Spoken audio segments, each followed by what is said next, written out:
Hello everyone, welcome back to this channel. आज की इस वीडियो में हम इंडियन कॉन्स्टिट्यूशन के प्रीवियस सेमेस्टर में जो क्वेश्चन पेपर आया है उसे सॉल्व करेंगे। पॉलिटेक्निकल इंजीनियरिंग में सिक्स सेमेस्टर में हमारा ये सब्जेक्ट है। ये जो हमारा मध्य प्रदेश तकनीकी शिक्षा बोर्ड धर्मशाला द्वारा पेपर कंडक्ट किया जाता है। इंडियन कॉन्स्टिट्यूशन सब्जेक्ट हमारा कॉमन है फॉर ऑल ब्रांचेस, लाइक जैसे सिविल इंजीनियरिंग हो गया, इलेक्ट्रिकल इंजीनियरिंग, मैकेनिकल इंजीनियरिंग या अदर जो ब्रांचेस है उनके लिए कॉमन सब्जेक्ट है। तो हम इस क्वेश्चन पेपर को सॉल्व करेंगे। आप इसमें देख रहे होंगे कि आपका ये जो मैक्सिमम टाइम रहता है, आपका इसमें 3 आवर्स का ही पेपर रहता है और मैक्सिमम मार्क्स है इसके 60। तो 60 मार्क्स का ये पेपर आता है इंडियन कॉन्स्टिट्यूशन का। और ये जो स्कीम है ये है हमारी N22 स्कीम, ठीक है। और यहाँ पे लिखा है 6 semester common for all branches. तो इसमें आपको कितने क्वेश्चन अटैम्प्ट करने हैं? नोट पॉइंट में लिखा है attempt 5 question in all. Section जो ए है वो हमारा क्वेश्चन 1 हमारा कंपलसरी है, जिसके सब पार्ट दिए गए हैं। और जो select 2 question in each from section 2 and section 3।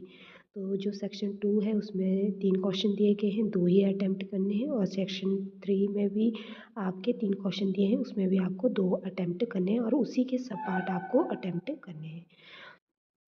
तो सबसे पहले जो हमारा सेक्शन 1 है उसको आज की इस वीडियो में हम पेपर को सॉल्व करेंगे विद वेरी इजी वे में, जिसमें बोथ इंग्लिश और हिंदी लैंग्वेज में रहेगा। तो हमें सबसे पहले ये जानना होगा कि हमें इंडियन कॉन्स्टिट्यूशन की ज़रूरत क्यों पड़ी, why was the constitution needed.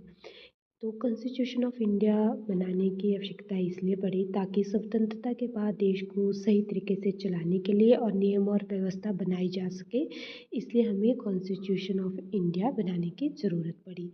एक तो मुख्य कारण ये भी है कि जो सरकार की व्यवस्था है उसको तय करने के लिए, और दूसरा जैसे जो हमारे सिटीज़न हैं उनके राइट्स को प्रोटेक्ट करने के लिए, और जो हमारे to maintain law and orders, और टू एंश्योर डेमोक्रेसी और एकता और समानता बनाए रखने के लिए भी हमें कॉन्स्टिट्यूशन की ज़रूरत पड़ी। तो फर्स्टली इंडियन कॉन्स्टिट्यूशन क्या है, थोड़ा हम जानेंगे इंडियन कॉन्स्टिट्यूशन के बारे में। Indian constitution which is a supreme law of our country, जो देश की हमारी शासन व्यवस्था है, सरकार की शक्तियों है और नागरिकों के अधिकारों और कर्तव्यों को निर्धारित करता है हमारा इंडियन कॉन्स्टिट्यूशन। तो the Indian constitution of India came into effect on कब आया आपका? ये आया हमारा 26 जनवरी 1950 को। कब आपका आया? Came into effect on 26 January 1950। और ये हमारा it is the one of the most या longest written constitution in the world.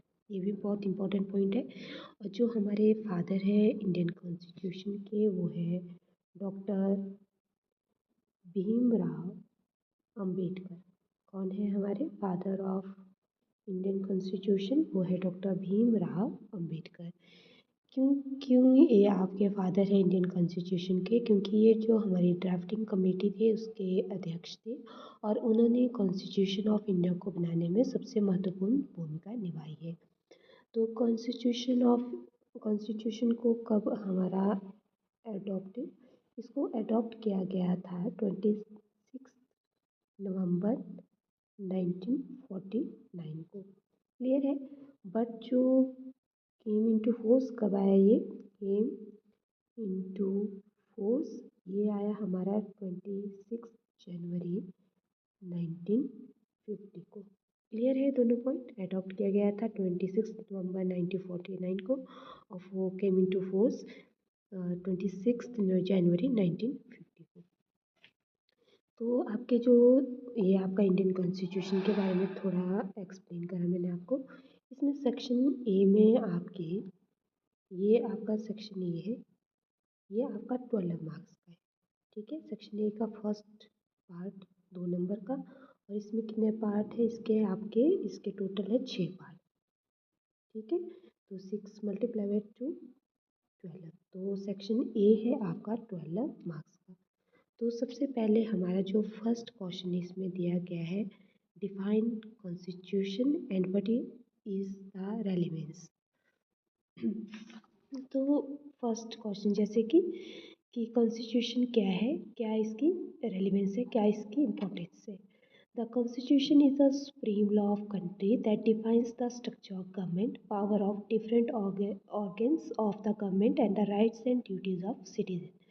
संविधान किसी भी देश का सर्वोच्च कानून होता है जो सरकार की संरचना या विभिन्न अंगों की शक्तियों या नागरिकों के अधिकारों और कर्तव्यों को निर्धारित करता है। उसे क्या कहते हैं आप, कॉन्स्टिट्यूशन। सेकंड इसमें पूछा गया है हमारी रेलिवेंस या इम्पोर्टेंस ऑफ कॉन्स्टिट्यूशन, संविधान का महत्व। फर्स्ट है रहेगा रेलिवेंस में, supreme law of country, all law must follow the constitution. सभी कानून संविधान के अनुसार बनाए जाते हैं। सेकंड जो इसका रेलिवेंस रहेगा, फ्रेमवर्क ऑफ गवर्नमेंट, यह विधायिका, कार्यपालिका और न्यायपालिका की संरचना और शक्तियों को निर्धारित करता है। थर्ड है इसका रेलिवेंस आपका कॉन्स्टिट्यूशन का, प्रोटेक्शन ऑफ फंडामेंटल राइट्स, कि यह नागरिकों के मौलिक अधिकार और स्वतंत्रता प्रदान करता है। फोर्थ आपका जो रेलिवेंस है, limits government power to prevent misuse of power by the government, की सरकार की शक्तियों को सीमित करके शक्तियों के दुरुपयोग को रोकता है हमारा कॉन्स्टिट्यूशन। तो ये है हमारा फर्स्ट क्वेश्चन का first part, define constitution and what is the relevance. ये 2 मार्क्स का आया है। सेकंड क्वेश्चन इसमें दिया गया है, name the 3 organs of union government, कि संघ सरकार के 3 अंग हैं। The 3 organs of union government are, first है हमारी विधायिका। विधायिका का क्या काम रहता है, ये हमारे कानून को बनाती है। दूसरी है कार्यपालिका, तो कार्यपालिका का काम रहता है कानून लागू करती है। और थर्ड है हमारी जुडिशरी, जिसे न्यायपालिका कहते हैं, कानून की व्यवस्था रखती है। तो ये है हमारे 3 organs of union government. Third question पूछा गया है, outlines the model code of conduct. तो model code of conduct is a set of guidelines issued by the election commission of India to regulate the conduct of political parties and candidates during election to ensure free and fair election. तो model आचार संहिता चुनाव के समय जो election commission of India द्वारा जारी नियमों का समूह है, जो राजनीतिक दलों और आपके जो उम्मीदवारों के आचरण को नियंत्रित करता है, ताकि हमारे जो निष्पक्ष इलेक्शन हो और स्वतंत्र चुनाव हो सके। क्लियर है। तो ये है outlines the model code of conduct. Next जो क्वेश्चन, फर्स्ट क्वेश्चन का डी पार्ट दिया गया है, comment on the various emergency provision. तो द कॉन्स्टिट्यूशन प्रोवाइड 3 टाइप की आपकी एमरजेंसी रहती है। फर्स्ट है आपकी नेशनल एमरजेंसी, जो कि आपके आर्टिकल 352 में आता है। क्लियर है। सेकंड जो इमरजेंसी है वो है स्टेट इमरजेंसी, जिसे आप प्रेसिडेंट रूल भी कहते हैं, वो आता है आपका आर्टिकल 356 में। थर्ड इमरजेंसी है फाइनेंशियल इमरजेंसी, ये आती है हमारे आर्टिकल 360 में। तो 3 टाइप की होगी, नेशनल होगी, स्टेट होगी और फाइनेंशियल इमरजेंसी होगी। तो 2 नंबर के क्वेश्चन है, तो 2 नंबर के क्वेश्चन के अकॉर्डिंग ये आपके सफिशिएंट आंसर है।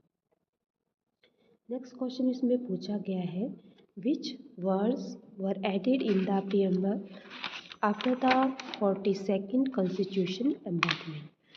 The 42nd Constitution Amendment Act 1976 added the word। तो 12वें संविधान संशोधन अधिनियम जो कि 1976 द्वारा प्रस्तावना में ये शब्द जोड़े गए हैं। एक तो सोशलिस्ट है, सेकुलर है, integrative to the preamble. Socialist समाजवादी हो गया, सेकुलर पंथ निरपेक्ष, और इंटीग्रेटेड क्या हुई, अखंडता। तो ये 3 वर्ड आपके जोड़े गए हैं इसमें 42nd कॉन्स्टिट्यूशन अमेंडमेंट में। नेक्स्ट इसमें जो क्वेश्चन है, how is the supreme court of India constitution. तो हमारा सुप्रीम कोर्ट ऑफ जो इंडिया है वो, उसमें आपके क्या क्या रहते हैं, इसमें सुप्रीम कोर्ट ऑफ इंडिया में भारत के मुख्य न्यायाधीश हो गए, हमारे अन्य न्यायाधीश होते हैं जिन्हें आपके भारत के राष्ट्रपति द्वारा नियुक्त किया जाता है। कौन कौन रहते हैं, the supreme court of India consist of the Chief Justice of India and other judges appointed by the President of India। Clear है। तो आज की इस क्लास में हमने फर्स्ट सेक्शन, जिसमें हमारे इसके 6 पार्ट थे, उनको सॉल्व करा। फर्स्ट हमारा था इसमें कॉन्स्टिट्यूशन के बारे में पूछा था, उसकी रेलिवेंस होगी। सेकंड इसमें 3 organs of union government. Third question outlines the model code of conduct के बारे में। और फोर्थ था comment on the various emergency provision. Next था which word were added in the preamble after the 42nd constitution amendment. और last इसमें जो question था फर्स्ट पार्ट में वो था how is the supreme court of India constituted. Clear है? तो आपके 6 क्वेश्चन थे फर्स्ट पार्ट, जो कि कंपल्सरी था और आपका ये 12 मार्क्स का था। I hope this video help you in your exam preparation. If you like the video, please like, share and subscribe to the channel for the more videos. Thank you.